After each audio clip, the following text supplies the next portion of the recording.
magazine. Salt and pepper and heavy D up in the limousine. Hanging pictures on my wall. Every Saturday, rap attack, Mr. Magic Molly Mall. I let my tape rock till my tape pop. Smoking weed and All right.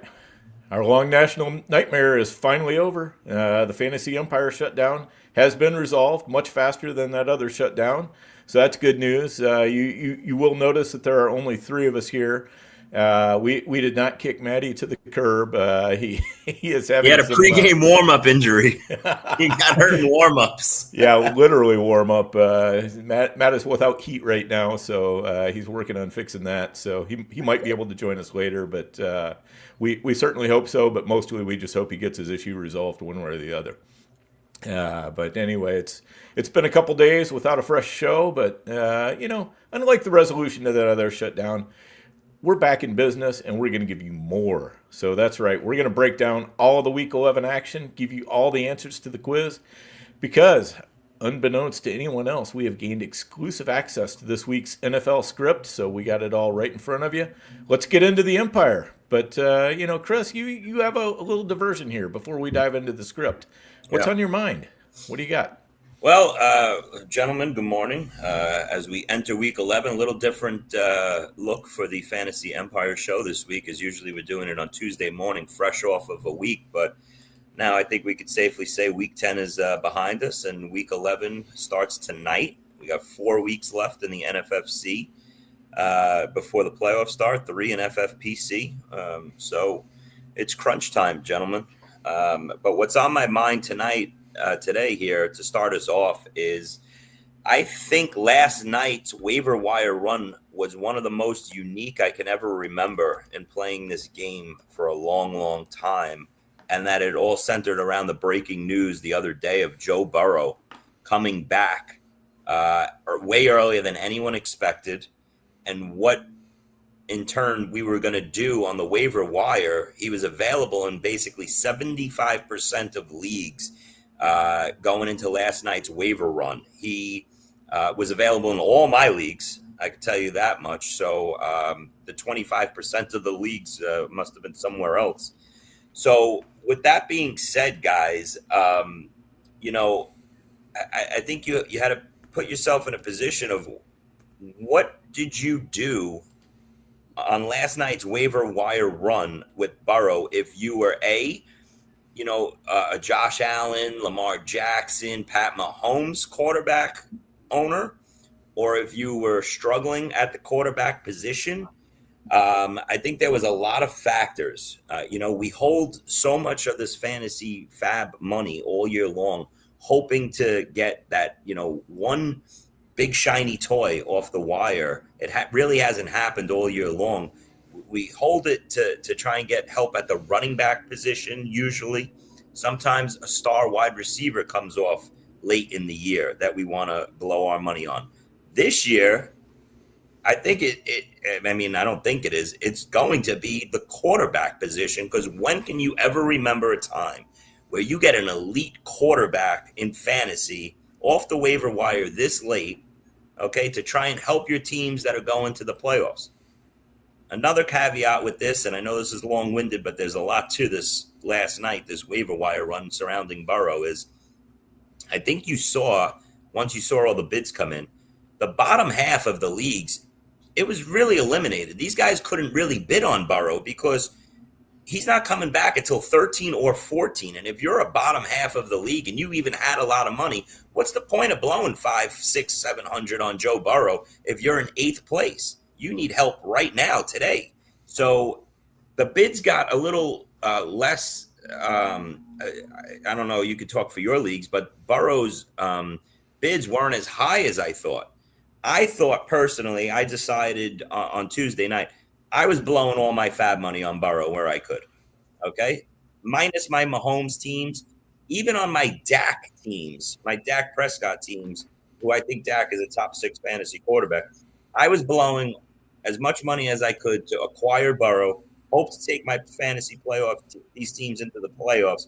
And now I at least have the option of a Joe Burrow on my roster. The point of fab is every year, guys, to get a difference maker on your team with this fab money.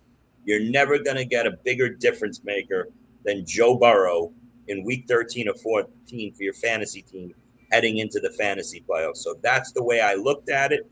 I want to hear from you guys about what your approach was and what you thought about the whole aspect of acquiring Joe Burrow in Fab last night. You want to go, Dan? Sure. Yeah. Mine's real easy. I was up in northern Minnesota with very little internet.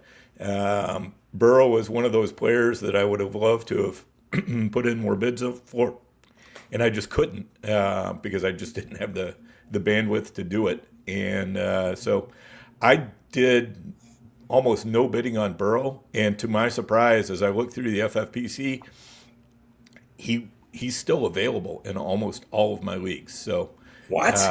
Yeah, he's locked at FFPC. Oh, that's why. Okay. Oh, I was going to say that would explain it. Okay, so they locked him off. So just a quick disclaimer. So over at FFPC, because obviously with the Burrow news, I went to all my leagues and started looking, to form a plan of attack. And with FFPC, they have top 4 rounds ADP. A player gets dropped, they get locked. Wow. Okay. So him and Mike Evans would be like the 2 guys that come to mind that are locked over there. So Burrow was not, unless you were the original team drafting him and kept him this long, you don't have access to Burrow. Completely different story in NFFC. It was a free-for-all. So, yeah. Go ahead. Nelson, Dan, you had something to finish up on that? No, not really. I've been so behind, I haven't even checked my NFFC bids to see what happened for free agency over there, getting ready for the show and everything this morning. So, all right. So let's jump, Nelson. Yeah. I want to hear your thought process on all this. I know over in your FTN bid page when you sent out your article this week, you had them all the way up to $999. That's correct. And I think honestly that was the right way to pose it in your article. Was this is it? It's all chips to the middle of the table, right? Yeah. So my plan was very similar to yours. I didn't care if I had Josh Allen, Lamar Jackson. It didn't matter who I had at quarterback. Yeah. My primary bid group started with Burrow at the top, and as far as dollar amount allocated, I was leaving myself. So I was looking through the teams in my league and who I could clear. Yes. And the last team below me, let's just say, for example, I had $300 and the last team below me had $265. I was going $266. $266. Yep. Okay. And just making sure that those teams, at least those teams, couldn't get them. And if I got them, even though it's on a very good quarterback room type of team, I didn't care. I was looking at it as twofold. I could definitely have used them on teams that were a little bit weak at quarterback. And then there was teams where I was trying to kind of price enforce and make sure that in none of my leagues, you are not going to get Joe Burrow for a couple of bucks and sneak them through. So 2 quick follow-ups, Nelson. 2 quick follow-ups on both those topics while you're on them, because it's a great topic that you just said. I did the same thing, but here's with the just say you have the 8th most money left in your league. Okay, obviously, if you're a smart player, you look at everybody's money, you go $1 up on clear the 7 guys below you. Now it's just you versus 3 guys in your bid competition for that league, right? I was shocked at how much I got Burrow. Those guys above me didn't win him. Okay. And it's again, because a lot of times in these leagues, it was those guys were the bottom half of the league. And they decided, all right, well, what am I going to put $600-700 on Burrow for? I'm 4-6 or 3-8, and I'm 10th in points. And they just decided to pass on it because it's not going to help you till week 14. It's over at that point. I wasn't doing that, Chris. Though on my shitty teams, if I had money, you weren't getting Burrow Good. Yeah. on those teams. I looked at it as, so it's a little bit, gamesmanship. We can get into that, maybe a different conversation. But hey, listen, you'll see these teams, your good teams in other leagues are going to face these teams in the fantasy playoffs. Yeah. So 100%, if you could take the good team in a league that you're struggling in, keep Burrow off of that team, you're going to, help yourself in the fantasy playoffs when that team is in the overall field for the playoffs. So 100% you have to do it. Yeah. So for me, like, I'm involved in I have so many teams, so many leagues. I think of it in that way. So, even on my crappy teams, dropping a player that could be significant, that could be a difference maker down the stretch, I take all that stuff into account. When it comes, especially when you're playing in an overall contest, right? So I get what you're saying as far as those teams that maybe had like $700-800 left. If you have $700 or $800 left, I'm not necessarily judging you, but I'm going to say that, you're not very active on the waiver wire. There's a good chance that you probably don't even care about Joe Burrow, last night, Right. For a lot of those teams. And it's week 2. We're going into week 11. There's 3 fab runs left. What are you saving your money for? What do you think is coming off the waiver wire with 3 weeks left with all this money better than Joe Burrow to help a team that's, if you're in playoff, shot, if you're in the playoff run or if you're right outside, what are you not blowing it on Joe Burrow for? That's my point. Yeah, no, for sure.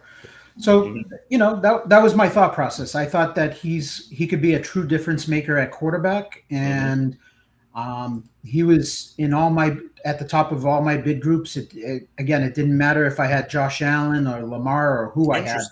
Can we touch on that? That you just wanted to, was that because you wanted to keep it away from other people, or just in case an Allen or Lamar injury, or you think Burrow is right there, you could play matchups down the stretch in the fantasy playoffs? What was your cutoff? Now, so you're saying you didn't even have a cutoff? I did not have a cutoff. No. Okay. I'll one of the good primetime teams that I have Baker Mayfield and Danny Dimes at quarterback. Not elite, but like solid or whatever. I went after Burrow, got Burrow on that team. Sure. I had some teams where I had money, and I have Lamar Jackson and Sam Darnold. Yeah. And I added Burrow to that team. I have another team where it's Mahomes and Drake May. I added Burrow. That would be, yeah. See, now that's I added Burrow to that team. Yeah, I would have no problem blowing the money on Burrow on the first couple combinations that you said. I added it on a Dak and Danny Dimes team. I added it on a Dimes and Caleb Williams, and another, I think, Dak and Herbert. So team. For your roster, Chris, that made total sense for that team. Right. Burrow, as soon as he's back to play, he leapfrogs those quarterbacks, right? I think so. I honestly think so. And that was my major thought process the last 2 days was, listen, I'm all in on Dak. I love him as a top 5-6 quarterback. But am I not going to add Joe Burrow because I have Dak Prescott? Yeah. Yeah, especially not the I way decided, Dak hell no. What am I thinking here? When the fantasy playoffs come, Joe Burrow, if he shows me he's fully healthy and ready to go when he starts in week 13 or 14, he's my quarterback. This guy we were drafting in round 2 and 3 in August. He is the elite of the elite fantasy quarterbacks. Add into the fact that we already have answers to the test on how bad the defense is. Okay. Now you bring Burrow in. If he's fully healthy and ready to go, I mean, we could be getting some 45, 42 games in the fantasy playoffs. So, Mahomes, Allen, maybe those are the only 2 names. I don't drop the total bag for Burrow. But other than that, it was drop the bag for Burrow no matter what. And I don't have a problem even on the Josh Allen and Mahomes quarterback-led teams, for people to add Burrow at all, just like you said, Nelson. Matty Mo, what's up? Again, for me, like I look at like Mahomes and Drake May team, and now I have Burrow added to it. It's like logically, like it's like, oh, what are you going to do with that? Congratulations, you got Burrow. Now, what are you going to do with those three quarterbacks? Yeah. I just look at it as it was a game of keep away, and I had the money to be able to make sure another team in my league didn't improve their team, because I think of Burrow as a true difference maker. Sure, and that's what we're trying to accomplish at this point of the season. We're not going to – maybe somebody jumps off the wire at the running back position or wide receiver position these last 3 weeks. I doubt it because we look at this wire every week the last couple of weeks. It's garbage, okay? Maybe you get a nice piece that you're like, I wish I had that 600, 700 left come next week or the week after to get that wide receiver or running back. But your rosters at those positions are pretty much set at this point in the season, okay? So – you give me a difference maker like Burrow, I was dropping the bag. The only last point on this, guys, was, it was tough because if you were like, I was a big Burrow owner, dropped him. I spent all my fab money as the weeks went on at the quarterback position. The teams that I really, and I'm sure a lot of our listeners can relate to this, if you were in need of a quarterback, you were spending a lot of money throughout the season to try and acquire quarterbacks off the waiver wire, whether it was Dart to get, Dart, him, Flacco, once he became available, people were dropping bags on him once they saw what he could do, on and on. If you were the Burrow owner to begin with, you were trying to replace him early in the season, dropping money on Browning, on and on and on. So you got to this point and you're a quarterback needy team. If you're still alive in the race, you didn't have the funds to go get Burrow now when you needed him. So it really came down to the teams in the bottom of the standings were eliminated from it. The teams up top might be the Allen and Lamar and Mahomes teams that you weigh, do you really need Burrow? It was just a really interesting topic to me. I know Nick Costantino in the chat is saying he loves this topic and a lot of people don't relate to it. But even in your home leagues, for the people listening in your home leagues, you had to deal with this as well if Burrow was available on your waiver wire. Yeah, like I play on some private Yahoo leagues where the leagues are on Yahoo, and it's actually once waivers run on Tuesday morning, it's basically like first come, first serve. Wow. So with the Burrow news, it was automatic. Like go in and try to grab him as many times as possible. There were already guys grabbing Burrow as soon as that news hit, also at the same time. So it's as fast as my finger can work, basically. But it's a situation where like when you don't have that. Very rarely do you have that kind of situation where you have a player of this magnitude available in so many leagues. I can't remember a time, and we've all been playing this game for decades. I can't remember a situation like last night. Usually a player's coming back. Somebody drops a big-time quarterback or a big-time player, and there's a feeding frenzy for it, on the wire. But an unexpected early return. Nobody expected Burrow back until week 17, 16. So it was like, who cares? And leave him on the wire. Our guy, Paul Spiteri, he picked him up 2 weeks ago for like $50 in one of my primetime leagues. And I made fun of him. I texted. I said, what are you doing wasting your money on Joe Burrow? I said, you're a middle of the pack team and you're picking up Joe Burrow, in week 8. He's like, you never know. And it winds up turning out to be right. Yeah, real quick. I mean, for the Burrow thing, just to wrap the bow on it, and like the last 4 years, he's been the quarterback that you needed to win the tournament. In 2 of those 4 years, and like I heard Nelson saying, if you had like Mahomes or May, like you had the quarterback already. You don't know if somebody's getting hurt neither, and I want to be as deep as possible. And then the last thing, as you guys mentioned, you want to play keep away. You don't want some other team that gets in there is able to insert Burrow in the tournament and go off. So, I mean, as you said, it was a rare thing that this, he came back, much quicker than anticipated. And it could be game changer, as they say. It's going to change the landscape, possibly, next month. I think it will be a big difference. Nelson, in the online championship, could you believe how little money? I don't know how many shares you got of him, but going through all your online championship leagues, but the prices, like I was winning him in some leagues that I didn't even have any money left for $30, $70. I was shocked. I don't know if people are sleeping in the online championship. Half the people in your league have shut it down. But I mean, I got him on the cheap in a lot of leagues. Sure, I spent up, but yeah.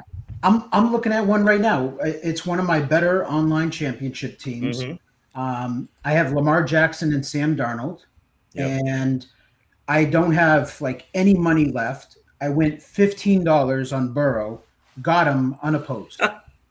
15 unopposed. Unbelievable. Yeah. I mean, that's just 11 other people sleeping right there. That's all I could really say. But Burrow went for 24 in my bullet. 24. Go figure. And I needed him in my bullet, and it's a Jalen Hurts team, and I said I'm sick of Jalen Hurts, and I wanted a guy. I bid 188. I remember it's all I had. I had like $190 left. I went to 188. And he went for 200 and something. So just a matter of luck being in certain leagues compared to others. But anyway, I don't know what else you guys have on the topic of Burrow, but I thought it was a fascinating waiver wire run, one that we never saw, like I said. So definitely a good discussion. And we'll take a quick break right now, and then we'll be right back, starting to look into Week 11. Pour one out for an incredible best ball season. It was a breakout 2025 for Fast Draft, but now the NFL action has started. That means it's DFS season. That's right. You might think, oh, wow, DFS, I can't win DFS. Oh, but you can on Fast Draft. You just pick any 6 guys, and you put them in a handful of booster spots. There's no salary rubric you have to follow. You're not going up against thousands of killer bots in these tournaments. No. These are regular people grabbing their 6 favorite plays of the week, and that's all you have to do. And we post the ownership so that you can choose how much chalk you want. There is no drafting. It's called the Quick 6 Super Slam. The Quick 6 Super Slam is the signature DFS contest at Fast Draft. It is changing DFS. We are making DFS great again. So go to fastdraft.app and use your host promo code for a $50 deposit match, and let's go start drafting faster.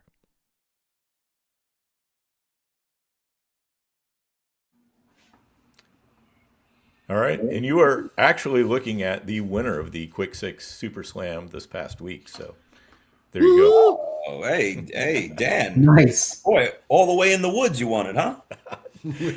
Yeah, no, I put in teams before Bambi. I put in teams before Saturday when I went up there, so I had a chance to be able to see what was going on, and got a couple teams in there, and one of them did great. So, was your team name Brokeback Bambi? No, unfortunately, you don't get to name teams in these things, Matt. So you're stuck just being whoever you are. Guys, can I ask another follow-up? And this is, I know I put the Burrow thing to rest, but there was another interesting thing on the wire last night. I thought, what did you all think about Jaden Daniels now that he's supposedly coming? He didn't get as much love as Burrow, but I mean, Jaden Daniels was a big-time top 4-round quarterback, but yet, I mean, he's available in a prime time of mine. Nobody even bid on him last night. It was a prime time that I got Burrow on, so I didn't need him. But I mean, he's still sitting out there. Nobody even wanted to get Jaden Daniels on their team. What was the outlook on that to you guys? I held him where I had him, so I'm happy for that. Because I just wanted to see the final news because it was kind of gray. Yeah. And I'm not sure, though. I'm not if they just get wiped out the next, this week, if they lose to Miami, and it's kind of like they're up in the air about it. Are they really going to push this kid to come back? This team seems like a dumpster fire. Mm-hmm. So as much as I kept him, I pretty much got Mariota on all those teams too to be like my third quarterback.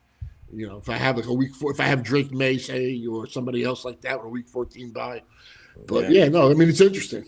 He seems like he's coming back in week 13 or 14. So, well, isn't he getting re-examined after week 12?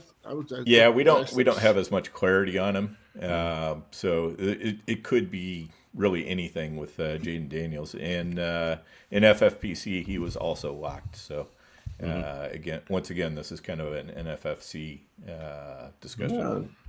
And home leagues, yeah, and home leagues for sure. Yeah. All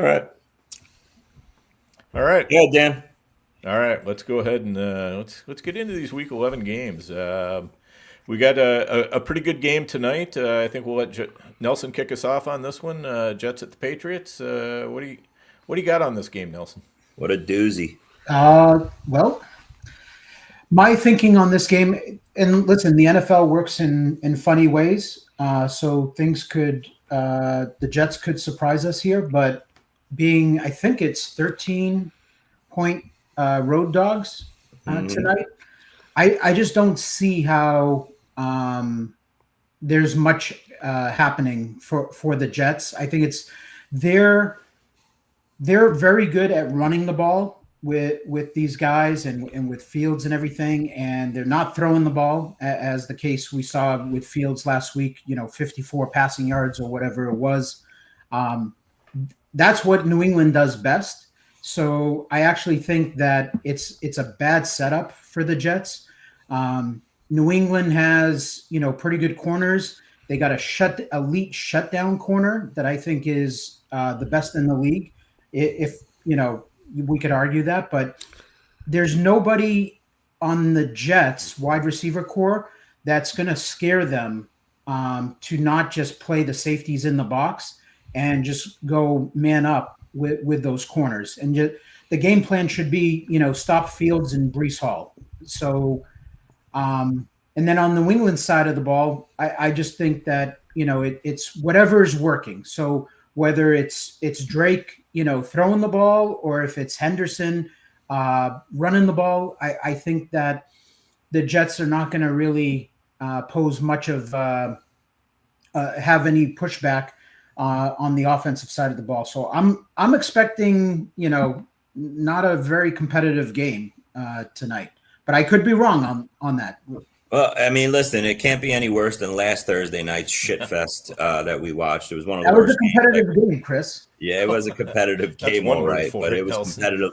It was competitively terrible. So hopefully, these Thursday night games, they always get a little wacky. We've had a good run early in the season with Thursday night games. This one on paper looks, terrible. The Jets offense looks terrible. This was a big waiver wire game, though, tonight. A lot of people got hurt. We're dealing with, first off, Garrett Wilson going down yet again, another hit to our fantasy lineups. With him going down, it opened up some, waiver wire opportunities for people that need help off the wire last night with Tyler Johnson, Adonai Mitchell. I'm looking to see tonight in this game, can Mason Taylor be a top 10 fantasy tight end going forward here for this next month with Garrett Wilson out? And this is just strictly a process of elimination here. Okay. He's running a ton of routes. He's running, usually 75%, 80% of routes weekly. Field sucks. He can't really connect down the field. So can Mason Taylor be one of these 6 for 60 and a touchdown type tight ends that you could sneak in on a bad offense and get some fantasy production? Can Justin Fields really just throw for 50 yards or less every week here? Maybe, but someone's got to catch the ball here in this Jets offense. So someone's going to get a nice little prize in their lineups off the wire if you're desperate between Tyler Johnson or Adonai Mitchell if he plays. I think that's a good point, Chris, but I'll be honest with you. I'm terrified to start anybody on of course you're terrified to. These ancillary pieces, like a Mac Hollins who's been productive of late, and that's the other guy I wanted to mention. It's just Matt every Hollins. Week with the Patriots, it's like somebody different. The Jets, I'm not good. I got a lot of Adonai Mitchell. Like last week, I went all in. I got him for $1 in a lot of places, and I'm not starting. Goes all in for $1. I was just going to say, you went all in. Wait a minute. Chips to the table, chips to the middle of the table for the $1. Let me finish. I got all in as a means of acquiring him, and I even got him for $1 where I didn't have a lot of money in in place. Like nobody wanted him. I thought he would be a little more of a person of interest because of his separation score. Like I'm not going to start him tonight. The crazy thing is I am going to bet him on the under-over receiving yards and ladder him up to hope that at some point he catches a big pass. And maybe this is a game at halftime that's over, and the Jets just need to. That's a game script. That's why these guys might be pieces. I mean, besides Garrett Wilson, we lost Darius Slayton. You might be a Slayton owner this Sunday. He's a hamstring. He's got a hamstring injury. You might want to jump the gun and put these guys in. Same thing on the other side of the ball. Matt, you touched on it. Mac Hollins was really popular on the wire last night. At 6 for 106 last Sunday on 10 targets. A lot of people are going to stick him into the lineup tonight. I don't know. Again, Booty will probably not play. And then it's just a matter of who's catching these balls. It's Diggs, Hollins, Demario Douglas, kid Kyle Williams. It's a kind of a fascinating game from a fantasy perspective. A lot of people are going to be, these are going to be like fill-in guys tonight in some lineups. I think you got to respect the fact that he's out there for 75, 80% of the snaps and 10 targets last week. Mm-hmm. So with Douglas, you're talking like his role didn't change with Booty out. Yeah, he played 30%, I think. Yeah. Well, he gets a boost, Nelson. And then he's only getting a couple of targets. And then Kyle Williams, who is electric, but again, he got 2 targets, but he showed you what he can do when he gets the ball in his hands. But I'm not necessarily worried about any of these guys necessarily kind of, freezing out Hollins. I actually think that Hollins is the go-to guy. Like he's the one. I actually feel comfortable playing him tonight. Okay. Well, Pops weird way to spell Hunter Henry, but that's fine. Well, isn't Austin Hooper out tonight? Austin Hooper is out. Booty's out. I mean, I think this sets up pretty well for Hunter Henry. I think if also you need to Pops. Possibly I think Pops. that gives him that leeway because they're not going to have the 2 tight ends out there. It'll give him more runway. And the Jets, I mean, again, would I start Pops? No, but it's a possibility. Yeah. All right. Anything else to add to this game? I do, just real quick. I mean, I think if this game gets out of hand in the first half, which like Nelson's saying, I agree. I don't really see how it is competitive, but, it is a divisional game. Do the Jets turn to Tyrod at the half? Like if they're getting beat 23-0, say. I mean, at some point, it's a standalone game. The other thing I would like to see from the Patriots as a Trevion owner is just get him involved in these short passes. I just don't know why they don't do that. It seems like something that would benefit this team. But, that's the things that I'm looking for. Matt, did you break out the baby oil last week with Henderson's runs? If he would have went down on that last run, I was like, thank God. No, it was thankfully it happened. I'm hoping that if Dobbins is going to be out for a while, maybe R.J. Harvey. I mean, with Trevion, it was crazy. Now's the time. Yeah, now's the time. Matt's heat didn't go out. He just turned the thermostat down to 0 to try to cool off after the Trevion weekend. But, it was He's crazy. trying to get Trevion to turn the heat back on, pay the bills. It took 6 running back injuries for him to get a role. It did, but you know what? I was laughing because ironically, here we are, week 11, right? And it looks like the Henderson and Harvey takeovers now. Yeah, finally. It's just funny how it works, but we'll see how it goes. All right, Chris. Why don't you get us going on Commanders at Dolphins? That's the Sunday morning game over in Spain. Yeah. So, this is thankfully the last of the early morning games. And they're fun for a little while, but they get old after a while. Yeah, they're sending us out with a real bomb. Last week's was nice. Atlanta and Indianapolis, watching Jonathan Taylor go ape shit. That was an enjoyable Sunday morning. This Sunday, I don't think so much. This is an ugly game on paper. 2 banged up teams. And there's not much to look forward to in this game other than hopefully Jalen Waddle continues his his strong season here that he's having. But I think when you look at this game, it's Devin Achane. Is he an elite fantasy running back? Does he belong in that McCaffrey? He's knocking on the door, I think, lately of being in that upper tier, that top 4, top 5 fantasy running back, weekly locked in tier.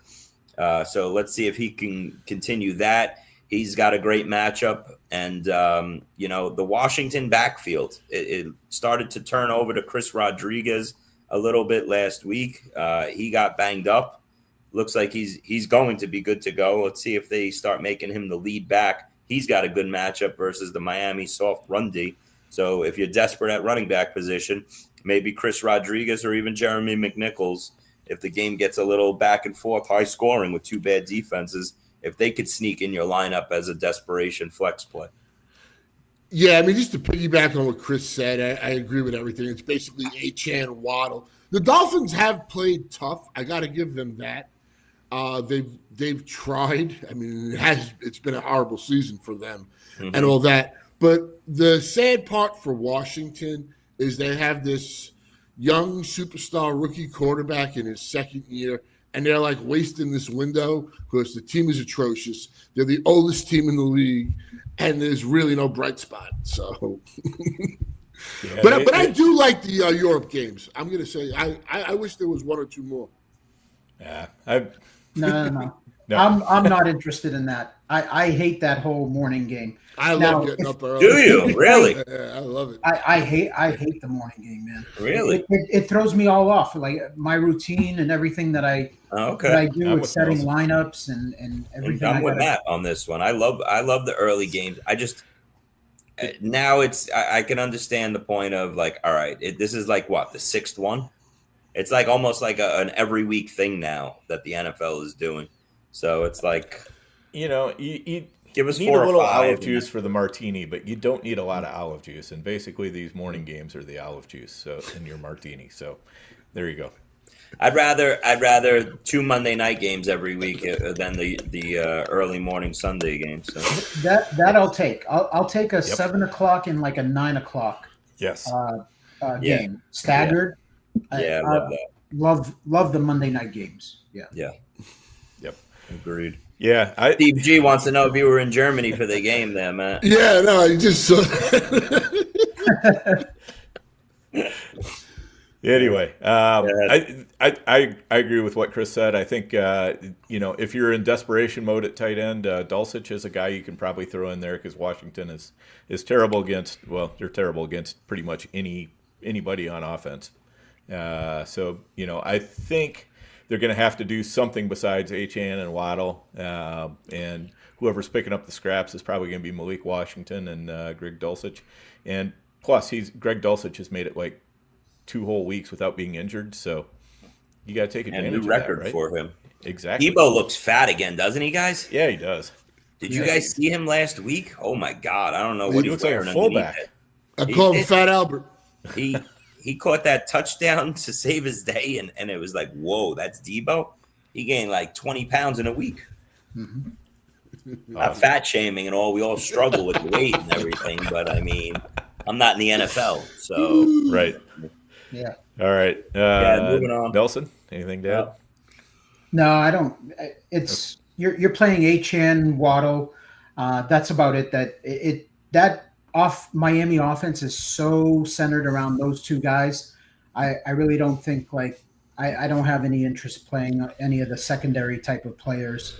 And then on Washington's side, unless you're desperate with I think Chris Rodriguez, because he's the goal line back, I think he makes some sense if you need an RB2 or like a desperation flex type of play. Other than that, I'm not interested in any guy in this game. Isn't it amazing how every bill that goes to Washington dies, and Bill Krosky-Merritt, no exception. Dan had that one in the chamber this week. He thought about Dan was sitting there shooting deer midweek, and he was like, "I got a good joke for this Sunday."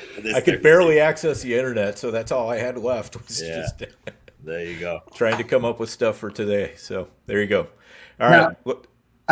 I wanted to bring something up because we're talking now about like, that particular game, but like the focus of the week is like what threw me a curveball this week was I was setting my lineups on Tuesday and I was like, oh, everything looks pretty good. And then Wednesday, I'm getting ready with Fab, and then we get the Marvin Harrison news, right? Oh.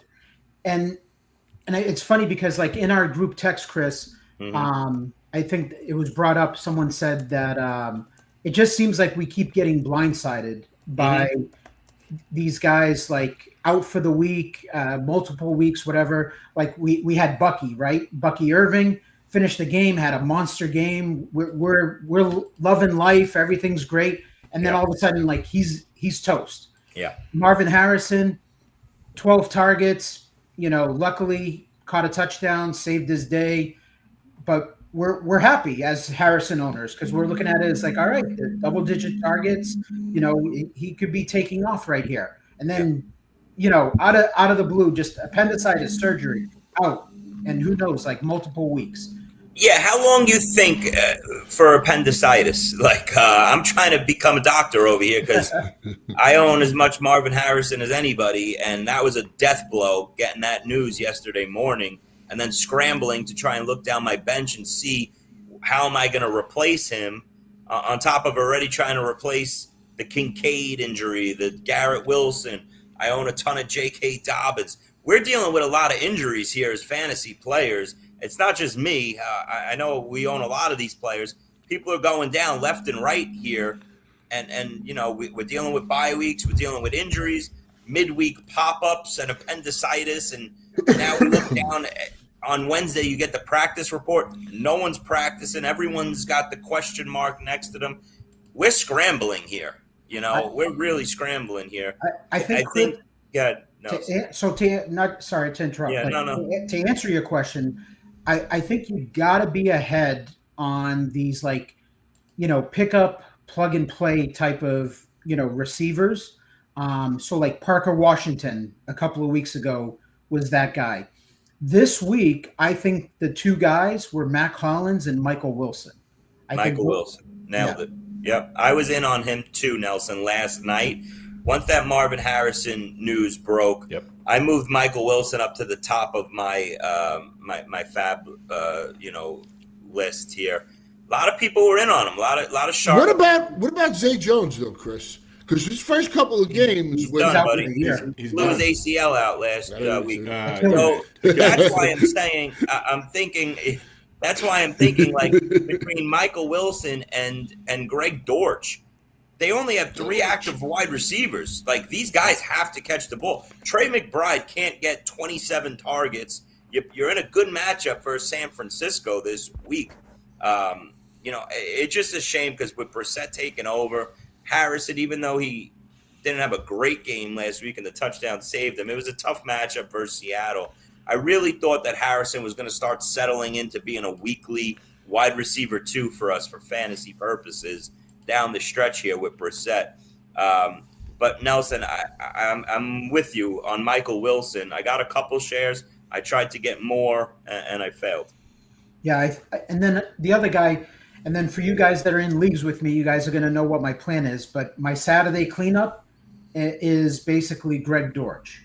That's the guy that I'm going to try to pick up for a couple of bucks. Dortch, yeah. Because I got Dortch a couple prime times last night unopposed. Yeah. Yeah. Yeah. Wilson was the top guy, right? And Dortch was the forgotten guy. So I definitely think that there's a couple of guys that you want to be ahead of this week. And like I said, I think Matt Collins, if you pick them up and you can play him tonight, I think you can start him with solid confidence. Let's not get crazy, but solid confidence. Michael Wilson, I think, is going to have a good game. And then the other guy that I think is a possible good pickup is Josh Palmer. Yep. Tell me more about Josh Palmer. I was looking at him in some leagues last night. I just didn't want to get involved in that whole Buffalo Bill mess. It's just a cluster F every week. You got Palmer. Keon Coleman showed signs of life a little bit last week. I don't know what's happening at tight end, if it's going to be Dawson Knox for a couple weeks stepping up with the Kid Hawes. Last year I remember when Kincaid was out for a while, it was Shakir who was a star and stepped up. I like the Hawes kid. I think he's actually he's got more athletic ability than Knox. But Knox is going to be out there, man, and he tends to Allen looks for him in the red zone. So a touchdown, a couple of catches, you could do worse. But my theory behind the whole Palmer thing is that here's the thing. Matt's going to love this. So Tampa Bay is, I think, like very good against the running back and stopping the run. That didn't happen last week. And that's just because Henderson is, the next Jahmyr Gibbs. So that's the reason why he went off on them. Okay. But all kidding aside, I think that it could be tough sledding for James Cook. And I think they're going to have to throw. And that's why I think I'm a little more bullish on Palmer this week. And again, we're talking about waiver wire type guys. So beggars can't be choosers. We're if you need to fill a hole in your lineup, these are some of the guys, the options that are out there. You nailed it on the head, but this is the time of season where filling in, getting that 1 week fill in to drop you a 17-point game is huge. You lose Harrison, you come in with a Josh Palmer off the wire, and he goes 6 for 60 and a touchdown. You didn't miss anything with Harrison. You pull that off. A couple of weeks ago, you mentioned a couple names. I went to the wire and I got Parker Washington in a handful of leagues, Tez Johnson in a couple of leagues. I haven't had the fall off. I've replaced all my guys. I went straight through my bye weeks, my Cowboys bye weeks, my Bengals wide receiver bye weeks, filling in with guys like that, and you get 15, 18 points, and that's what wins in fantasy. You don't get the drop off of getting a 2-point game. So getting these 1 week fill-ins are huge for you.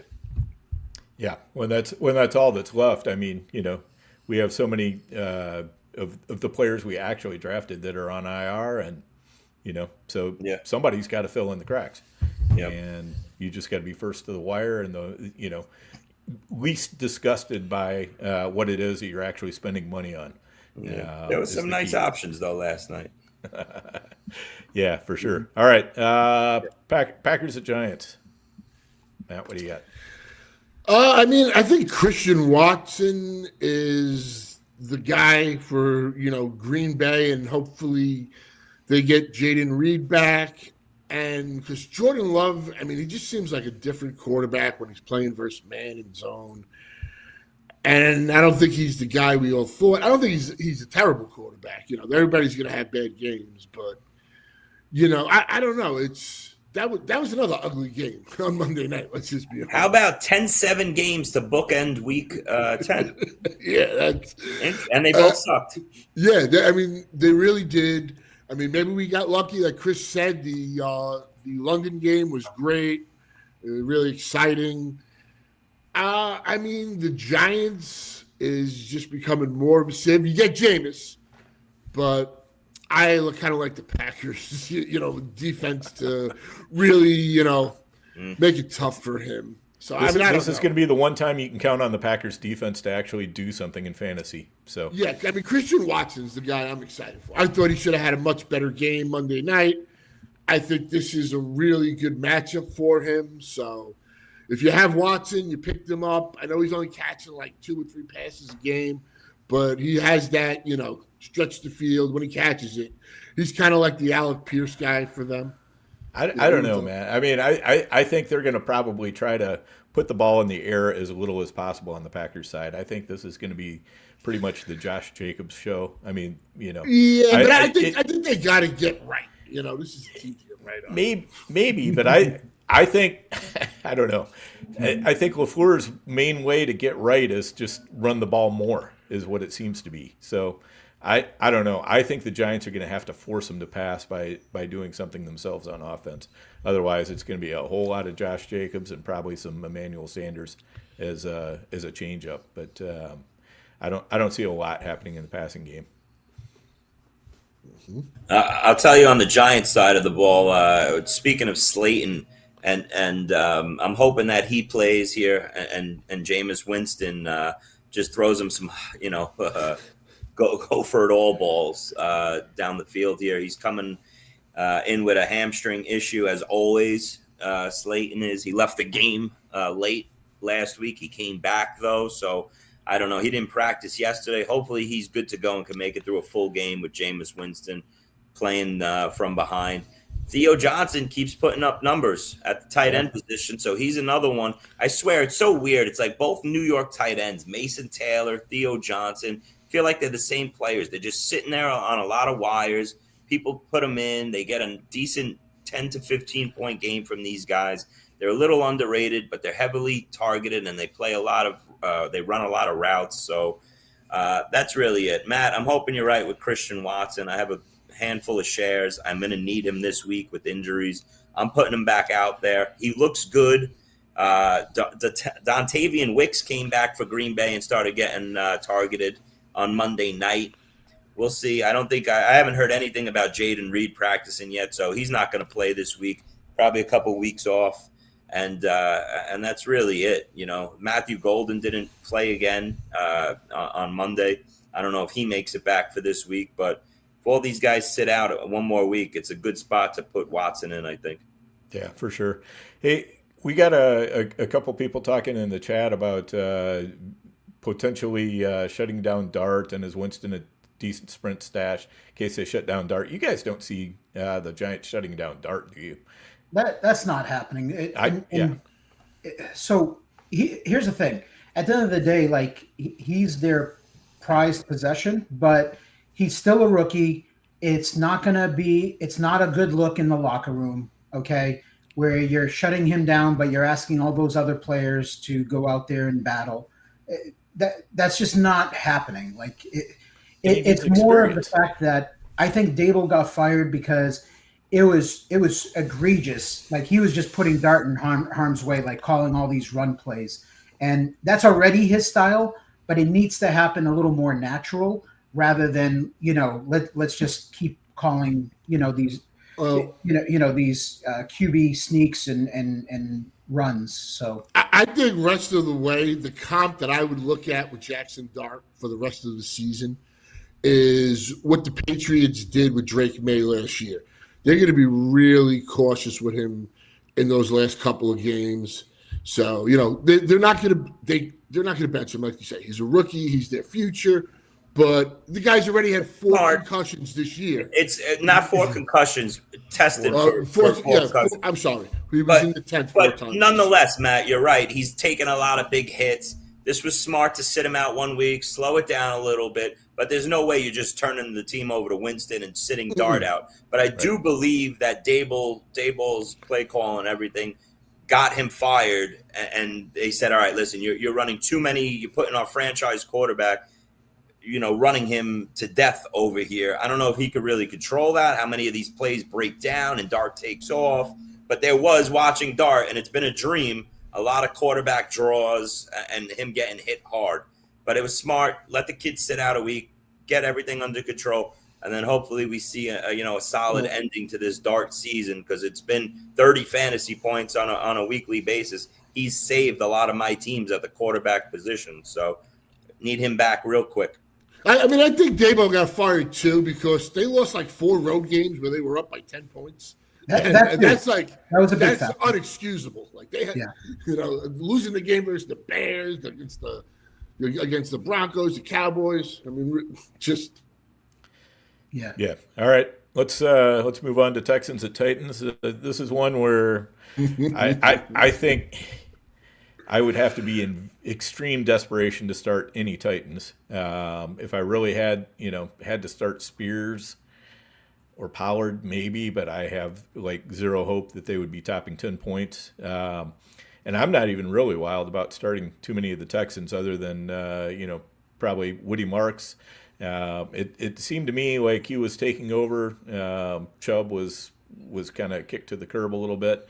But, of course, just as you start to believe in Marks, then Chubb will come back. But, On the Texan side, it's pretty much the running game because I don't think they're going to have Davis Mills throw too many passes unless the Titans force them to. So, you're going to start Nico Collins, but I'm not super wild about starting anybody else. Well, what about Dalton Schultz, though? I mean, Yeah. I'm just saying he's been getting the targets about like 8, 10. Yeah, 11. if you I'm not need a him for Dalton tight end, Schultz guy. he's fine. He's kind of in that he's sort of in that same Mason Taylor and Theo Johnson. It feels a little gross, but you throw him out there and he picks you up 10, 12 points. I think the question to ask, Dan, like you brought it up, are we seeing the Woody Marks take over? And I mean, selfishly for us, we need Marks or like Harvey to solidify that RB2 role on our team. At least one of them to pop. That team looks real good. Every week it's getting better and better looking. So, Now, speaking of Harvey, I wanted to bring this up because that was another guy that he was of interest to me. And I was actually surprised that I got him as much as I did was Tyler Beatty or Bidet. Yeah. So, it's a Sean Payton offense. I've never known the guy to not have some type of committee and have, a couple of running backs involved.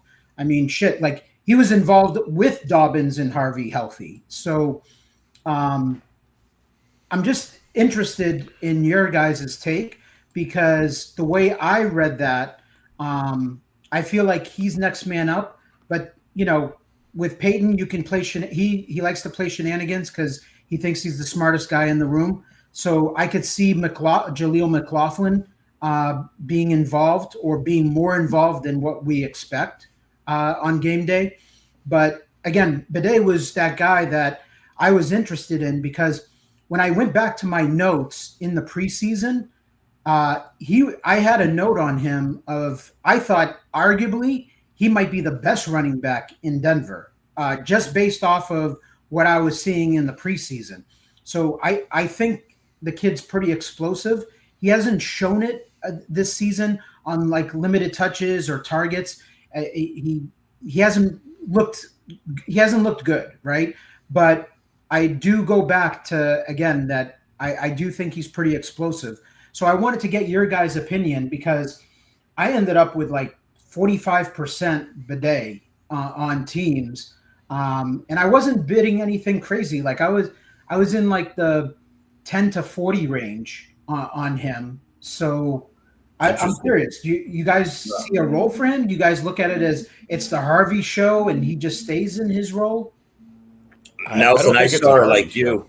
Nelson, I saw it like you, and I bid even more than that. All my bids were between 60 and 100 on him because I'm a huge J.K. Dobbins owner, and I looked at it as like I'm betting on the fact that I think Dobbins is done. Okay, they're being coy, but the beat reporters are talking IR possibility. I'm thinking the next 4 or 5 weeks Dobbins is gone.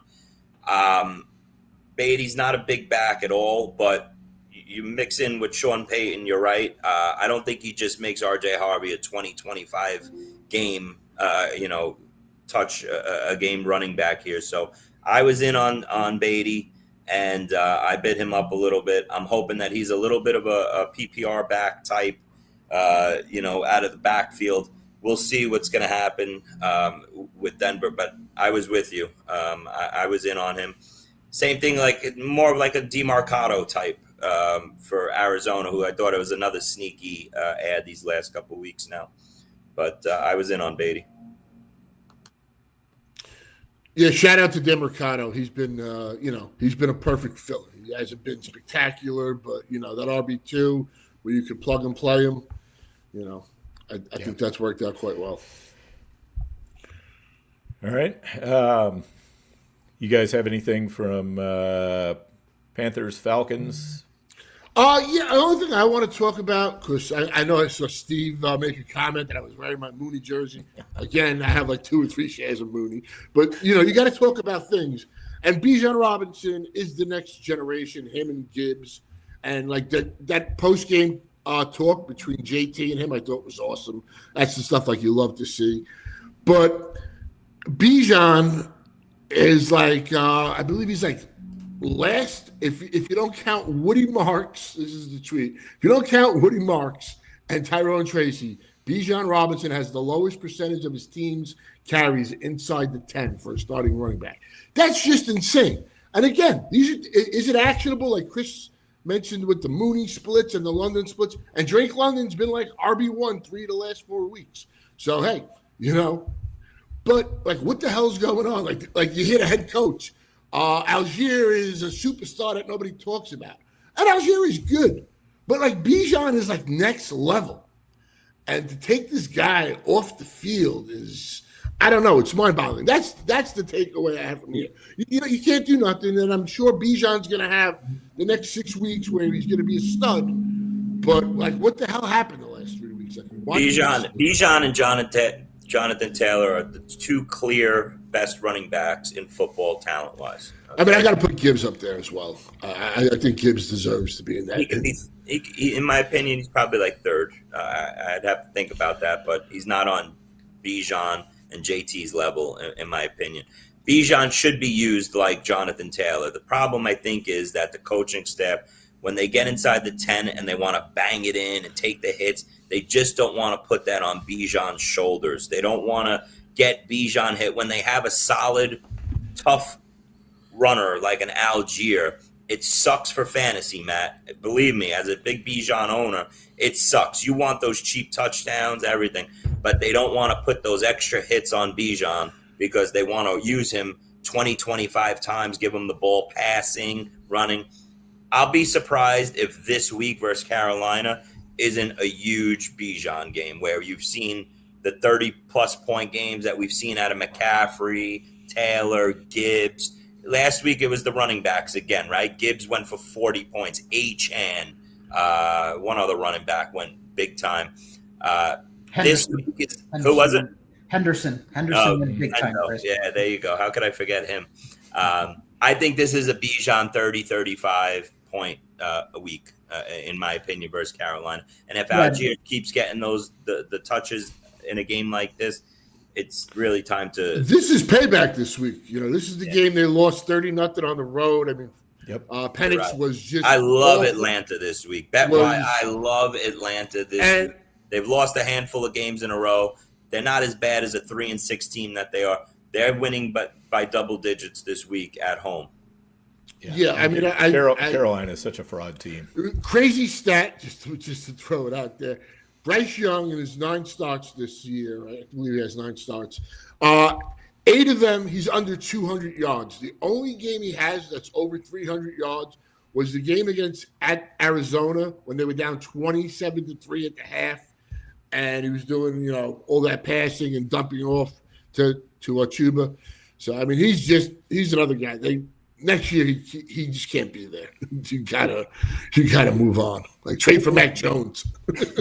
Is Steve G trying to tilt us? Did he just say Bijan is a mid-level RB2? Yes, he did. Yeah. No, I think people the last 3 weeks are frustrated because you see this guy's talent, and I understand Algier is good. You want to save them and stuff, but I mean it's pretty tilting watching Algier come in and get the touchdown.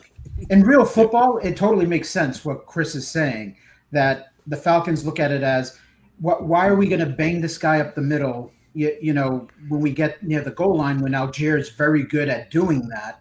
And, let's save the wear and tear on his body and use him, in creative ways. And, it sucks for fantasy. But right now, we were singing a different tune a few weeks ago, Bijan at the top of the mountain. And now he's starting to slide down because he's got 2 rushing touchdowns on the year. A lot of his stuff has been through the air. I mean, he's been a great, he's like CMC catching the ball and stuff. And my point with Gibbs is, I mean, if Gibbs got the workload of one of the, of like a JT, a CMC type kind of guy, I think he's like Jamal Charles. But, you got Montgomery there who just gets it done, the lunch pail guy, he's good. But, you have, I mean, to me right now, JT is 1, and then there's like 3, 4, because he's shattering what Saquon did last year. Allgeier is basically he's in the Bijan's dream stunt scenario. double. Nobody else gets the ball in the backfield. I mean, we could only dream that Bijan is in a JT role or Gibbs is in a JT role. And what about, like, just real quick, Danny Dimes? Like, if it would have been Anthony Richardson quarterback in this team, as opposed to them getting Danny Dimes, who's, it's going to get a little tougher for him, I think, down the stretch here we're going to see. But that offense is just loaded. Yeah, I think the Colts are probably going to struggle to bring it home. They had an easy schedule to start with. And Yeah, They started to try and hide Danny Dimes in this last game. If you noticed, a lot more running JT in spots where should have been passing downs and passing plays. There was JT, and that's not a bad option, but it looked like the coaching staff was starting to, maybe not trust. I do think he gets bailed out. Mm-hmm. I think he gets bailed out by Alex Pierce's emergence because he's no longer just a deep threat. And credit to Dan, who said it in the preseason, that Taylor Warren was going to eat Josh. I mean, Josh Downs, to me, is still a fantastic receiver. But Dan said it. Warren ate him up. But the emergence of Alec Pierce, when you got Pierce, you got Pittman and Warren, all three on the field, and then you got to worry about JT. It does, alleviate a lot because you got to try and stop JT too. So yeah. But I think the main issue with the Colts though is that other teams are starting to figure out how to fluster Dimes, and because he's been having a lot more turnovers, a lot more sacks. And the defenses are getting tougher that he's playing. So, some of that is expected. But also, I think teams are kind of starting to figure out how to attack the Colts offense. But that's on the head coach. I like the coach. And he's a good one, too. So he'll So I think the adjustments, the bye week, I think came for them at the perfect time. Good time, for sure. Yeah, I agree. Not for Tyler Warren owners, though. And the tight end position starting to dry up, fellas, if you noticed that, right? We lose Kincaid now for a while. Tyler Warren's on a bye week. We just had the death of Tucker Kraft the week before. A couple tight ends that got off to hot starts are starting to struggle a little bit. Hawkinson's a bomb. The older guard. It's like, what are we really at? I think the biggest advantage right now in fantasy football, I'd like to hear from you guys, what the biggest fantasy advantage is down the stretch in terms of anything. If you're this person owner, if you're if you have this, whatever you think is the biggest advantage in fantasy football going down, I think the biggest advantage you can have is being a Trey McBride or Brock Bowers owner the rest of the season. That's just my opinion. I don't know how you guys see it, but I think those are the biggest advantages in fantasy football rest of the way. With a what do you guys big think? asterisk on Brock Bowers because he's got to get better quarterback. That Thursday night game was a killer. I'm not going to throw – listen, that was a good Denver defense. You throw that game out, in my opinion. Right. You can't forget about the week before when he just dropped 800 fantasy points. Yeah. But Geno Smith has sucked all year. That's my point. We don't have a lot of data points with Brock Bowers and Geno Smith. I mean, basically we've got three of them where Bowers was in decent health, and he sucked for one of them. I don't know. I mean, I have a lot of Bowers, and I hope that you're right. And I'm definitely starting him every week. I mean, there's no way you're not. But I don't think he's the big slam dunk that McBride is. I think McBride is definitely the slam dunk. So I normally agree with you, Chris, but this one I'm going to have to rebuttal. Okay, good. Let me hear it. Yeah. So here's my theory. In the NFFC, in drafts, if you're in the Brock Bowers or McBride business, that means that you passed on Jonathan Taylor in the second round. Most likely. Okay. McBride went in the third round a few times, but it was like early third round. Mm-hmm. So I think there's very few McBride Taylor type teams. Taylor is a difference maker, right? At FFPC, okay, if you're in the Bowers McBride business, that means you missed out on Jamar Chase, Gibbs, Bijan, McCaffrey, those type of players that there's teams in the FFPC and NFFC that have both those combos of running backs or Chase and Taylor, right? That to me, when I go and look at a team, Yeah. I'm not saying forget about the rest. I don't give a shit. But when I see a Chase Taylor team or I see a Gibbs Taylor team, I'm just kind of like, fuck. Like Yeah. That's a No, it's a fair thing. argument. It's a fair argument. And the answer, honestly, even though I said Bowers and McBride, the obvious answer is Jonathan Taylor owners have the biggest advantage, over everybody. I agree with that. Well, But what to your about point, a Chris, Bijan JT team? Yeah. I mean, those Yeah. are out there. but to Chris's point, there are a lot of Bowers teams and there are a lot of McBride teams that, due to poor play earlier in the year, are going to be struggling to make the sprint. Yes, Dan, that's true. And I think my argument here and the reason for bringing up the topic is that that's going to be the event. When we get in the shootout, 90% of the teams are going to be Jonathan Taylor teams. Right. I'm not, obviously not 90%, but everyone's going to be a Jonathan Taylor team. But who's going to have gotten past the Bowers storm and obviously rode the good Trey McBride storm, straight through and have the advantage over tight ends? Like, we don't have Tucker Kraft. Obviously, Tyler Warren right now is the only answer to compete, I think, with the Trey McBride teams. Well, Gadsden might be the guy too. I mean, I know he didn't have a I big game can't Sunday. say that. Maybe. Maybe He not. had like 400 yards. I mean, Okay. But I'm just saying, Could be. he's Could be. I just think when you get to the overall playoffs, you look down and you see a team that's loaded. You're obviously going to be loaded at running back, wide receivers, quarterback to get to the playoffs. Who's got the Trey McBride, Brock Bowers at tight end to outscore everyone else playing with these other tight ends? That's my point. Listen, whatever number you want to put it on a percentage-wise is going to have Jonathan Taylor, Christian McCaffrey, and Nelson. Yes, I get your point with the combinations and stuff, but you're going to see a team with Jonathan Taylor and Trey McBride, Jonathan Taylor and Brock Bowers. It's going to have happened. I can say for both of you are right in the fact that and NFFC Taylor Bowers, no shot. No shot because the second round. Yeah, no, McBride, yes. But Bowers did fall into the third round. Trey McBride was a third round. McBride, yes, that I could see. But that's what I'm saying. Yeah. So I think if you have one of those combos like the JT, and even if it's a Bowers or JT Bijan, JT Gibbs, and I know we all focus on the last week of the season or the last week or two of draft season, but there's main events and prime times going on for much longer, especially the main events. So, if you have those combos that you guys talked about,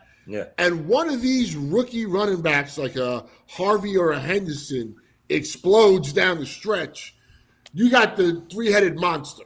It took you were able to survive that because those guys were going fifth, sixth round for a long part of the time. And those could be the guys. Like, obviously, you had that base to get you through. So those you're going to have overcome a lot of stuff to get your Harvey and Henderson team. They were going to have been you were going to have to be the owner that pulled the plug early on them and had some good replacements on your bench and played them but again, all those not weeks. necessarily, because those guys for a long time were fifth round picks. I got that. I told you about my main event team, the one I talked through that everybody ripped. Small minority though. Yeah. Okay. But if you started Gibbs, JT, and you drafted Harvey or Henderson in the fifth round, I think you were able to survive that. I don't think your team was in a spot where you were. And to Matt's point, it's the players that really start popping at the end of the season that really matter. I mean, who would have guessed that Brian Thomas Jr. was going to pop like he did at the end of last season? It's just like. And I'm not even confident that either of these two are going to pop rest of the season with their head coaches. So let's just say that. Right. But that's going to be what determines things, because it's going to be and Burrow, like we were talking about earlier, is going to be a perfect example, because he's going to come in on some teams that he is not going to be as big a part of what he would have been if he'd been playing all year. There'd be a lot more Burrow teams in there. Now there's not going to be so many teams, so those are going to be the ones, the ones where you're sneaking players in that are lower owned and they're just absolutely going off in the playoffs, and you've got all the regular studs that you needed to get there. That's going to be the key. Yeah. All Yeah. right, So we're Nelson, next, back guys. to Nelson's point about combinations and everything. Back to Nelson's point with the combinations and stuff. You look through those overall standings at the top and everything. You see some crazy combinations. I got to give a quick shout out to Mike Edelman, who's having an unbelievable year. You see him littered all over the top of the overall standings, as well as he's leading the online championship. He's got a prime time with Puka, JT, and JSN. First 3 rounds. That's the combination, back to Nelson's point that you were talking about. We didn't even mention JSN. That's in that whole, trifecta. we didn't even mention JSN in that whole combination. We're talking about JT with McBride and Bowers, but any combination of JT with JSN, and you put something decent at the top of it, like a Puka, and that's not decent. I'm saying like you nail your first round pick. That's the scariest team that I see around, and it belongs to Edelman. So shout out to him. Yeah, even at FFPC, he's doing really good. So, but Yeah. he's great. He is a great player, Mike. So, Yep. All right. Mm-hmm. Let's. We're going to take a quick break here. We will be right back.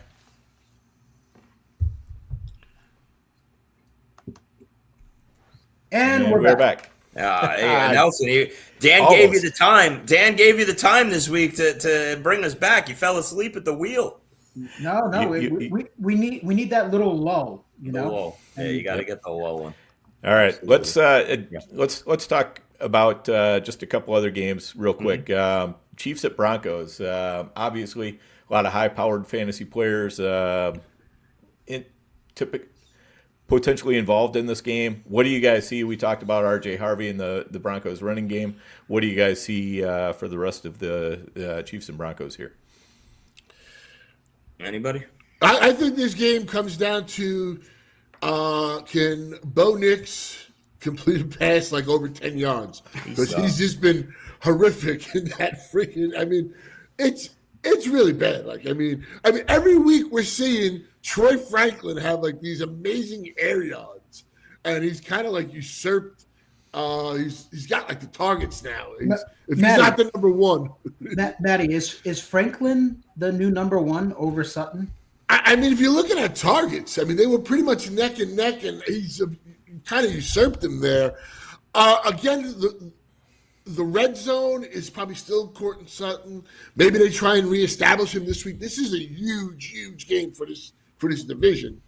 But I mean, Bo Nix has just Sutton's really fallen off bad, man. Yes. Remember September? Everybody in September was like, "See, Sutton was an elite number 2, borderline wide receiver 1."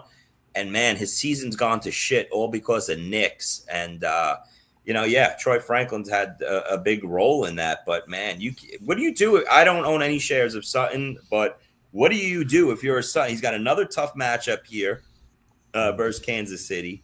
What are you viewing him as? Like a flex play, a wide receiver 3, and just hope? Like he's been really bad. You're hoping for touchdowns is what you're really doing. Yeah. Nelson, you own any Sutton? I have a couple of teams with Sutton, and they're good teams. You play him every week still? Not necessarily. No, Okay. he's not a set it and forget it guy for me anymore. Yeah, he lost that right. Yeah. Yeah, for sure. So part of me, it's interesting. So on those Sutton teams, I don't like the emergence of Franklin and all the targets that he's getting. Mm-hmm. But the other side of me, Franklin's my most owned wide receiver. I do like it. Now I just need it for it to click with Nix, where I said this to you guys, I think a couple of weeks ago on the show. Nix is playing bad football right now, and he's throwing a terrible deep ball. And if you watch that Thursday night game, I'm not into during the game. I'm not into I told you so, texting and stuff like that. I just want to focus on the game. But that's an example of you saw some of his throws and the interceptions, where he was throwing into double coverage with Franklin. It wasn't even close. It wasn't leading him. It was behind him. It was off to the side. That's the frustrating part right now is it's not all those air yards, like Maddie said, and all the targets he's getting. he could be having much bigger games, Yeah. than he is right now. I think it's all about on the other side of the ball for this game. This is the perfect storm. You have Knicks struggling. You have Surtain out in a matchup with Rashee Rice and Xavier Worthy coming to town. I'm hoping that this is the game where it's the boom game for Xavier Worthy in that secondary here, with hopefully Peyton focusing on Rice. You get the Chiefs coming off of a bye. They have to win this game in Denver to catch Denver to win their division that's rightfully theirs and beat a fraudulent 8-2 team in Denver or whatever they are, 7-2, 8-2, whatever. This is a game I bet the Chiefs big in this game.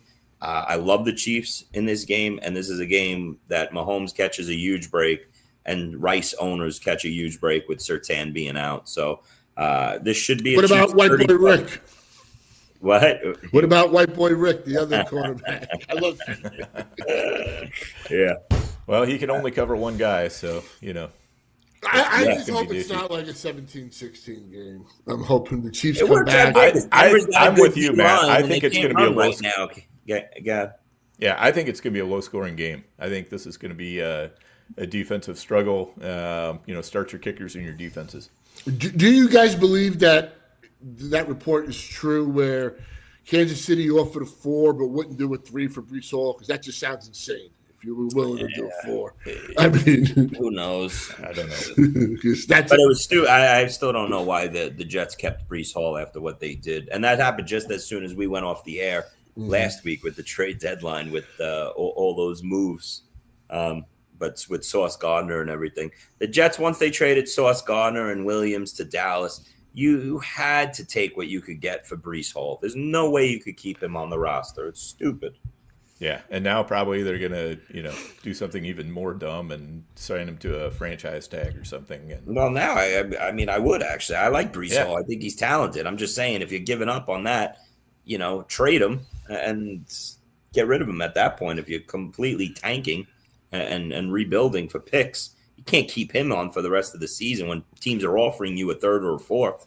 Yeah, you can't pay a running back and have a semi-expensive running back on a rebuilding team Yeah. with Right. a rookie quarterback, and your defense you cleaned house a little bit with 2 of the top defenders on that defensive side of the ball. The logic's not there. Like it doesn't make sense to me. I love what they did though. They cleaned up. They took advantage of the Colts 100%. Oh, yeah. I don't think Sauce Gardner's that good. Yeah, I'm with you on that. And I don't not think he's what he was as a rookie. He's not elite like a Christian Gonzalez or a Surtain. Like, he's not in that level, in my opinion. So yeah, to get 2 first-round picks, for sure. Yep. Mm-hmm. I mean, I will say if he can get back to that level, the Colts are looking, like the owner said, do we want to Band-Aid it or fix it? So I mean, the Colts' offense is pretty much set. I like how aggressive the Colts were with making the trade for Garner, but then the same day they go and lose DeForest Buckner on the D line, to his IR, and that hurt their. That's a huge loss. But that was one thing I was saying, that this team is like a complete team, and they're missing a corner. They need to go get a corner because that's their weak spot. Teams can throw on them, and they did. They went and got a corner. My opinion is they way overpaid for that corner, but like Sauce Gardner, I don't think is that at that level, but he's way better than what they had if they didn't make a deal at the deadline. Yeah. Guys, I'm going to take this on a completely different direction because it popped in my head, and I know sometimes I do this to you guys. The ADD kicks in, Chris. My ADD kicks in. Here we go. I know how This is about the time of the year where I start looking on my really good teams to the playoffs and setting my teams up. What are you guys doing with fantasy defenses? Is there any that pop into your mind that you've done the research on, that you're trying to map out? Have you gone that route yet? Mm-hmm. I just feel like this is a year where there's really no defenses, unless you're the owner of Denver or Houston. Seattle. And I don't even like Houston's fantasy playoff matchups, but are you setting yourself up in Seattle, Dan? Correct. Seattle's the one. What's their fantasy play? But they're not available. No, they're not available for the most part. They should. Obviously, should you're be. sitting pretty with them. Yeah, What is their playoff For me, schedule? it was Tampa Bay, and I Tampa started Bay. picking them up a couple Yep. of weeks ago. Yeah, Tampa has been a big win for me too. My defenses are Atlanta, and I bid up on Atlanta last night. Again, I had to let them go last week for roster, so I bid up to get them back. These next 3-4 weeks are really set up really well as Baltimore Ravens, even though their defense is shitty, but they're getting some healthy players back. I have a lot of Baltimore, Atlanta, and I let a lot of my Rams defensive shares go because as good as they've been, their schedule is brutal going forward here, and they're really not getting much done. So that's just 2 cents. I don't know if you guys had anything to add on the defensive talk, but now's the time where if I know I'm taking a team into the playoffs, I like to start setting myself up with 2 defenses that I could rotate straight through the playoffs. I didn't know if you guys had any that stood out to you. Here's one that's, I mean, it's kind of a wild play, but the Saints defense can play good from time to time. And they get I didn't expect that one, Dan. I know, right? They get Carolina. Who's the worse Jets, than them? and Go ahead. They get Carolina, the Jets, and Tennessee. Week That is a 16, nice. Oh, 17. you know what, Dan? Okay. All right. Listen, I didn't see that I got trend. my eye on you. Yeah, I got my. I still You would did have the same picked them up Kinnison. and play them because they suck defensively. Hey, Dan, I'm sorry. I can't wasn't do familiar with your game. I'm unfamiliar with your game, Dan. There That you is go. pretty crazy. That though. was a hell of a grab. You can't do much better than those 3 games in the fantasy. Yeah. playoff. Watch that ownership go from 0% next week. They're on bye this week, so I guarantee nobody picked them up this week. And Yeah. they also have Atlanta and Miami weeks 12 and 13. Really, the only tough team they have is Tampa Bay week 14. Yeah. I don't know how I feel about starting them for all those games, but I mean at least having them for an option. As one of 2 defenses that you're going to rotate. Sometimes it's hard to get 2 really good defenses. So, Yeah. you get one good one and one that you're just kind of, you hope. Yeah. And the quarterback actually played good this week. They Right. they dominated. I mean, I felt bad for the Panthers fans. Made me Because you feel got- real good. Yeah, made me feel real good as a big Chris Olave owner. That And hitting him Juwan down the Johnson, I think sideline. that's a big bump. I really think Olave and Juwan Johnson are going to have really strong ends of seasons. Juwan Johnson, I have rostered on a handful of teams. He's going to be my starting tight end on a lot of those teams down the stretch. Just by, the team's going to be trailing in a lot of games. These 2 are like the only targets in town. I picked up a ton of Devon Vele last week. Unfortunately, I had to let him go in a lot of spots last night. I want to try and get him back next week. I let him go only because they're in a bye, and I'm hoping to catch people sleeping. How next crazy week. was that trade though for him? They traded a 4th and a 7th for Yeah. Vele, and what they get back for like Rashid? They got like a 4th and a 6th for Shahid. Yeah. So, it's like, insane. That's okay. insane. That's a great basically pickup by you Seattle. traded, Vele for, you took Vele and you traded away Shahid. That Makes might no be sense. the under the radar move. I mean, Seattle getting Shahid, I thought was just Yeah, that was I love that move for Seattle. I think that's fantastic for them. Yeah. I want to real quick just get back to the defenses. One more I want to talk about. Maybe this is another crazy one, but do you guys think Dallas is going to be better on defense with Overshone and Quinnen Williams now on the team? And if they are, Week 15, they got Minnesota. Week 16, they got the Chargers with a pretty decimated offensive That's the line. And problem. Week 17, they got Washington. So, that Washington game sounds interesting, but I wouldn't want much of the first 2, Dan. Hasn't the Minnesota, Chargers? I don't know. I think, But- the Chargers. way I that don't mind McCarthy. Yeah, I having guess my so. defense Yeah, I against guess so. McCarthy. What about the Chargers though? Haven't they like in the last 3 weeks been like really good? I saw a stat. I try to remember it after that game, and over the last 3 weeks, their defense has like greatly improved. I'll give you my Tampa. So my Tampa defense pick. If you go and look from week 13 on, Brissett in Arizona, Shuck in New Orleans, Penix in Atlanta.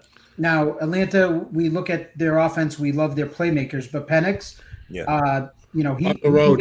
he can turn it over. Sure. Bryce Young in Carolina, and then Tua in Miami. Yeah.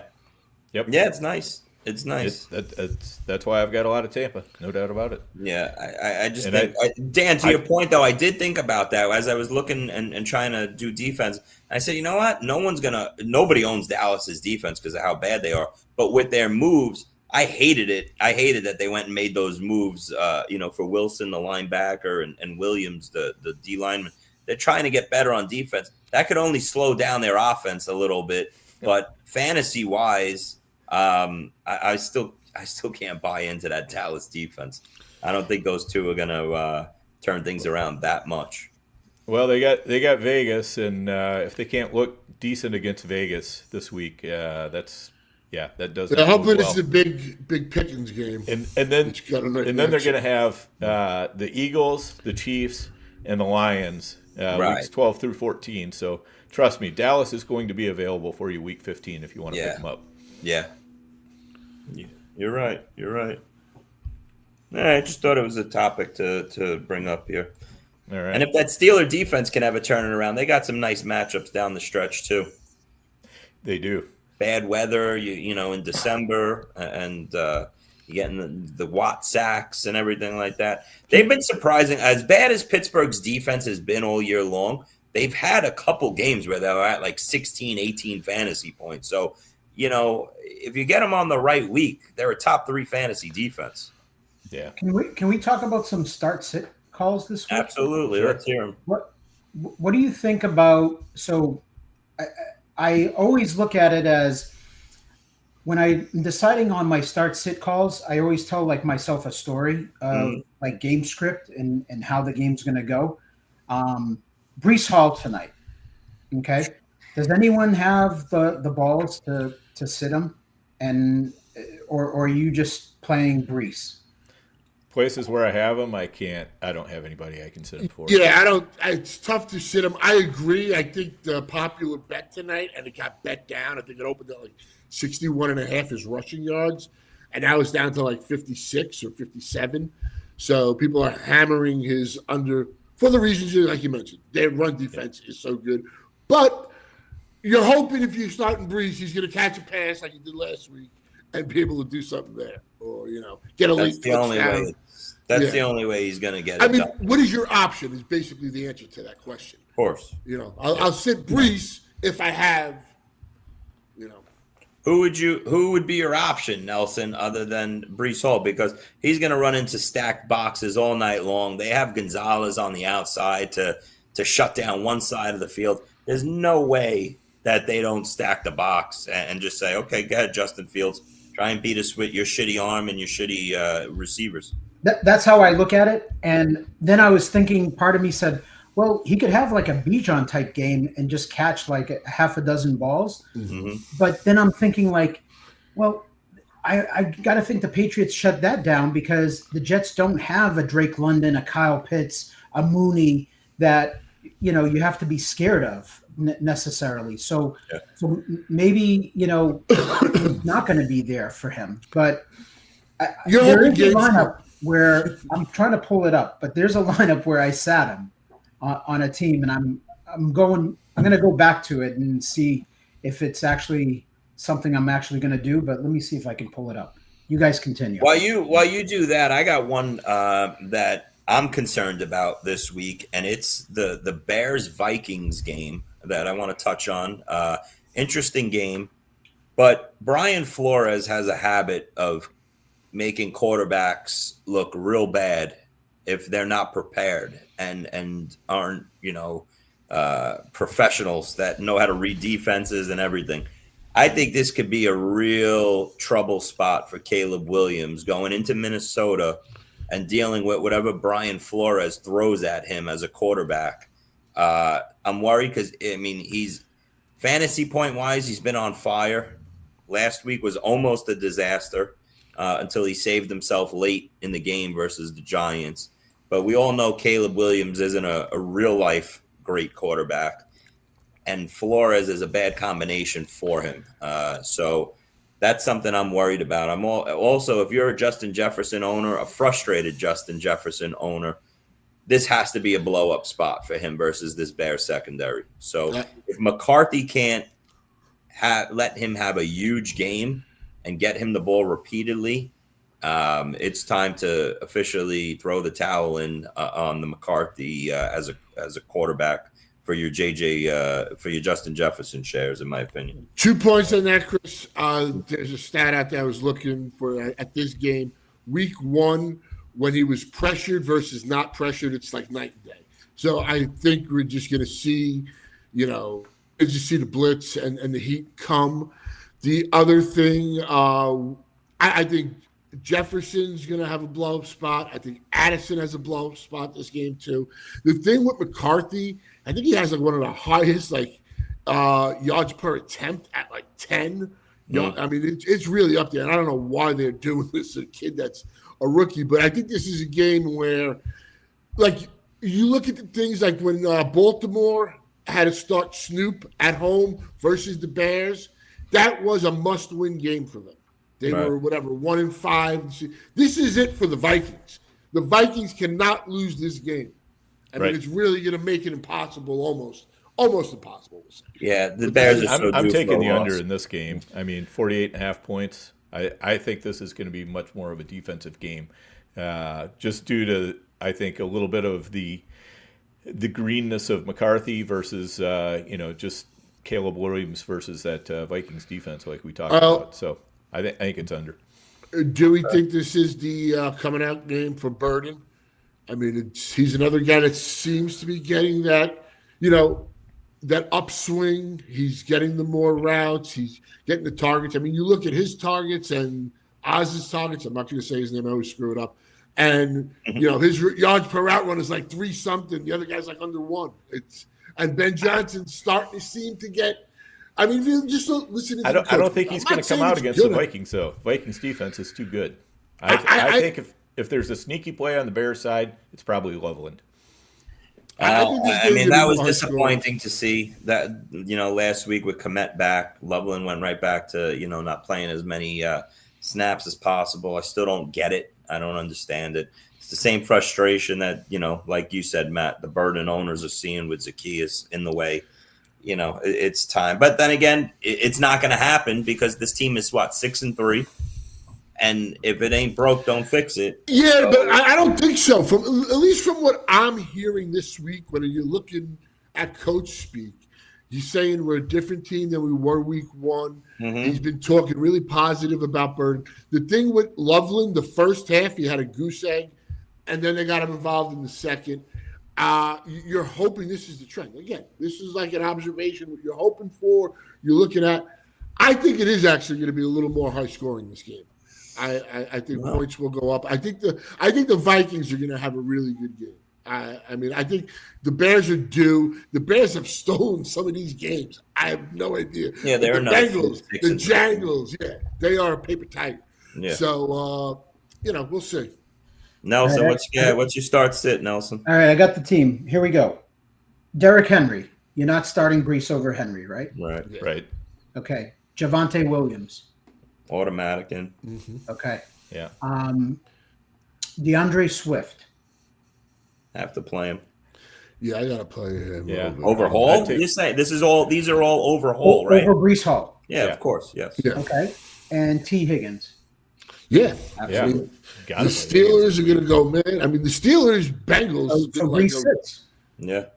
There've been a hell of an overrun, I think, on those matchups. I hope that game plays out the way the first one did. I'd love to see another high-scoring game between those two teams. Usually, when division rivals play for a second time, it's a lot slower and closer because they know each other. I don't want to see that. I hope that I'm wrong with that one, but.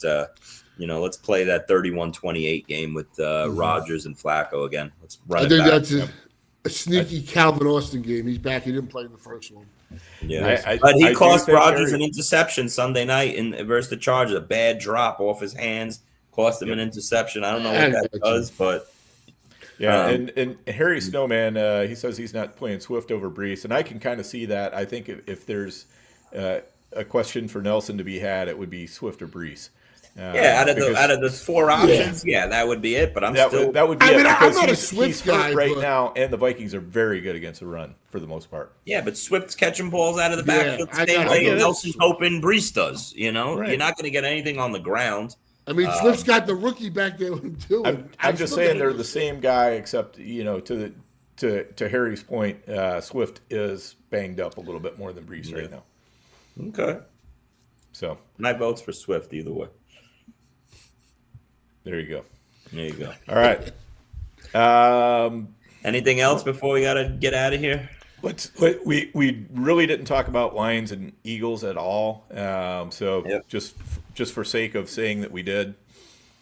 Any thoughts on that game? This is going to be a high scoring, low The scoring. AJ Brown nightmare continues. He's he's going to one go thing you want watch. to do probably is start AJ Brown in fantasy this week. The squeaky AJ wheel Brown's treatment. totally going. But isn't it a good matchup for him too? Like, isn't it like they're going to play the man?